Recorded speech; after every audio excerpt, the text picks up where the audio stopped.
বিসমিল্লাহির রহমানির রহিম। এই ক্রান্তিকালে আমাদের প্রিয় নেতা বিএনপির স্থায়ী কমিটির কেন্দ্রীয় কমিটির নির্বাহী কমিটির সিনিয়র যুগ্ম মহাসচিব আমাদের প্রিয় মুখ, যিনি টিভি চ্যানেল সর্বপ্রথম যার ছবি ভেসে উঠে সেই নেতা আমাদের মাঝে উপস্থিত হয়েছেন ঢাকা জেলা বিএনপির আপনাদের প্রিয় নেতা খন্দকার আবু আশফাক ভাই। আমাদের মাঝে উপস্থিত হয়েছেন সুল্লাইন শাখার সাবেক সভাপতি, বর্তমান বিএনপির আহ্বায়ক কাজী শামসুজ্জামান শহীদ ভাই। আমাদের মাঝে উপস্থিত হয়েছেন নবাবগঞ্জ উপজেলার সাবেক যুবদলের সভা, বিভিন্ন ইউনিটের নেতৃবৃন্দ। সকলকে সুল্লাইন শাখার পক্ষ থেকে ধন্যবাদ জানাচ্ছি, শুভেচ্ছা জানাচ্ছি।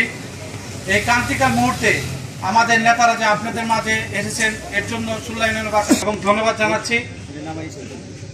আপনাদের মাঝে কিছুক্ষণের মধ্যে ত্রাণ বিতরণ করবেন, এর জন্য আমি সংক্ষিপ্ত বক্তব্য শেষ করছি। শহীদ জামান হক, খালেদা জিয়া জিন্দাবাদ, তারেক রহমান জিন্দাবাদ, রুহুল কবির রিজভী ভাই জিন্দাবাদ, আশফাক খন্দকার জিন্দাবাদ।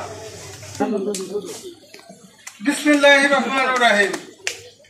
আজকে যদিও করোনা ভাইরাস, দেশের অবস্থা ভালো না, আওয়ামী লীগের দুঃশাসন চলছে, তারপরও আমরা এমন একটি লোককে প্রধান অতিথি হিসাবে এখানে আনতে পেরেছি যা নাকি আসলেও আমাদের মনোবল দীর্ঘ করে দেয়। তোরা টিভি চ্যানেল খুললেই দেখেন অ্যাডভোকেট রুহুল কবির রিজভী সাহেব, আপনার সিনিয়র যুগ্ম মহাসচিব, আর উপস্থিত আছেন আমাদের দুইবার বিপুল ভোটে ঢাকা জেলার সাধারণ সম্পাদক খন্দকার, আর উপস্থিত আছেন কাজী মনিরুজ্জামান পবন। বলতে চাই ওই যে কথাটা বললাম যে আমি খুব আনন্দ পাচ্ছি, আপনারা মনে হয় আনন্দ পাচ্ছেন, যেমন একটা লোককে আমরা তৃণমূল পর্যায়ে আনতে পেরেছি।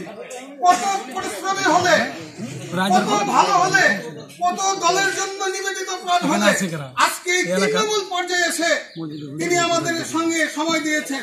এর জন্য সংগঠনের পক্ষ থেকে এবং সর্বস্তরের জনসাধারণের পক্ষ থেকে জানাই আন্তরিক অভিনন্দন ও শুভেচ্ছা। আমরা কোম্পানির মাধ্যমে আমাদের প্রধান অতিথিকে সম্মান জানাই। সবাইকে ধন্যবাদ। আসসালামু আলাইকুম। সম্পাদক আমার বন্ধুবর পবন মাহমুদ।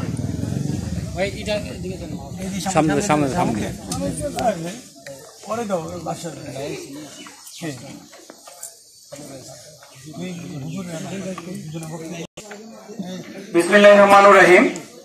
উপস্থিত আজকে এই মুহূর্তীয় আলোচনা সভা দোয়া মাহফিলের উপস্থিত হয়েছেন আমাদের প্রাণপ্রিয় সংগঠন বাংলাদেশ জাতীয়তাবাদী দল বিএনপির কেন্দ্রীয় নির্বাহী কমিটির সিনিয়র যুগ্ম মহাসচিব, বিএনপির মুখপাত্র, দীর্ঘদিন ধরে দুঃসময় মুখপাত্র দায়িত্ব পালন করছেন আমাদের নবাবগঞ্জ দোহারের কীর্তি সন্তান খন্দকার আবু আশফাক ভাইয়ের অত্যন্ত শ্রদ্ধাভাজন বড় ভাই, আমাদের প্রাণপ্রিয় নেতা অ্যাডভোকেট রুহুল কবির রিজভী ভাই। উপস্থিত হয়েছেন এখানে নবাবগঞ্জের মাটি ও মানুষের নেতা, নবাবগঞ্জ দোয়ারের প্রত্যেকটা মানুষের সঙ্গে প্রত্যেকটা আনাচে কানাচে যার পদচারণা, যার সঙ্গে মিশে আছে প্রত্যেকটা শ্রেণীর মানুষের সম্পর্ক, আন্তরিক ভালোবাসা, সেই শ্রদ্ধাভাজন নেতা, ঢাকা জেলা বিএনপির সংগ্রামী সাধারণ সম্পাদক, বাংলাদেশ জাতীয়তাবাদী দল বিএনপির নির্বাহী কমিটির অন্যতম সদস্য, নবাবগঞ্জ দোহারের সর্বশেষ দল এবং 20 দলীয় জোটের মনোনীত সংসদ সদস্য প্রার্থী এবং আপনাদের ভোটে বারবার নির্বাচিত নবাবগঞ্জ উপজেলা থেকে নির্বাচিত সাবেক উপজেলা চেয়ারম্যান জনাব খন্দকার আবু আশফাক সাহেব উপস্থিত আছেন।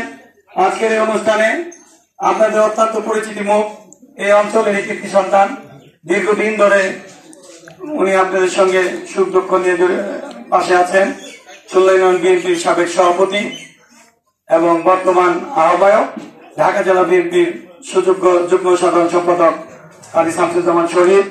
উপস্থিত আছেন সুল্লাইন বিএনপির সদস্য সচিব আজম, যুব দলের যুগ্ম সম্পাদক থানার শিমুল সহ আপনাদের বিভিন্ন স্তরের নবগঞ্জ উপজেলা যুবদল, ছাত্রদল এবং সুল্লাই ইউনিয়ন যুবদল ছাত্রদলের বিভিন্ন স্তরের নেতৃবৃন্দ এবং আজকে আমাদের মাঝে উপস্থিত আছেন আপনারা যারা দীর্ঘ সময় ধরে আমাদের শ্রদ্ধাভাজন নেতাদের মুখে দু চারটি মূল্যবান কথা শোনার জন্য এখানে অপেক্ষা করছেন এই প্রখর রোদের মধ্যে।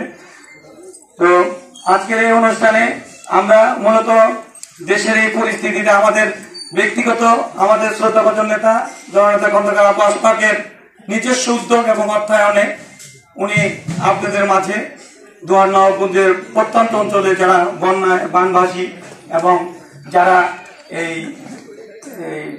মহামারী করোনায় বিভিন্নভাবে মানে কর্মহীন অবস্থায় পড়েছেন, তাদেরকে